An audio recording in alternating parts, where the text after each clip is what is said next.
Okay, tara, samahan niyo po ako sa probinsya ng Quezon kung saan po papasyalan po natin ang magagandang resorts sa bayan po ng Unisan at bayan ng Pitugo. Tara, samahan niyo po ako. At ito na nga po, nakarating na po tayo sa bayan po ng Unisan kung saan atin pong lalakbayin patungo naman po sa bayan po ng Pitugo. At bago po tayo dumiretso sa ating pupuntahan, inabot na po tayo ng gutom kaya kumain po muna tayo sa isang restaurant na ating pong nadaanan.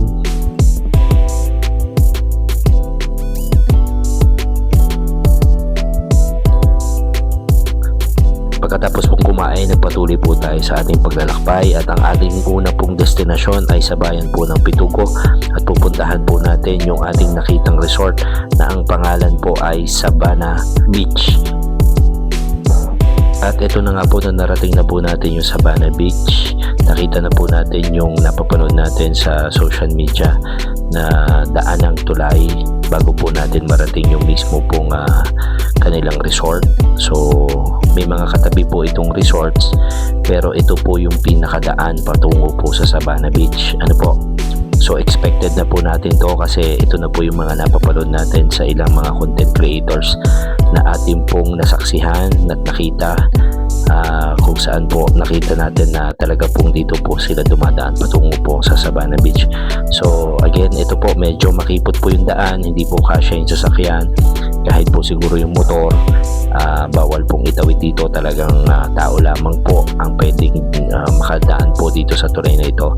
At siguro po mga 1 minuto din po lakarin bago po natin marating yung pinaka-entrada po ng kanila pong resort. So ayan, makikita nyo po may mga galing na pong mga bisita at marami pa po tayong natatnan sa loob at talaga pong namangha po tayo sa ganda rin po ng Sabana Beach.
Pagkatapos po sa Pitugo, diretso naman po tayo sa susunod na destinasyon sa Unisan Sand. So let's go! Okay, dito po tayo ngayon sa Unisan Sand. Ito po sa Unisan, sa probinsya ng Quezon. So, solo ride po tayo. Gusto po nating makita. Ganda po ng place. Lawak. Infinity pool po sila.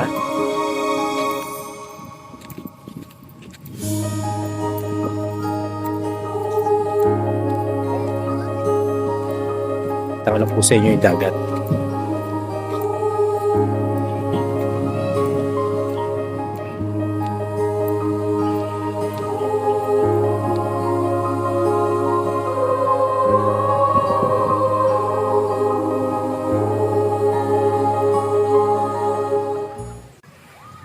Pasensya na po kayo sa itsura. Gawa ng helmet. So yan. Dito po tayo sa Unisan Sand.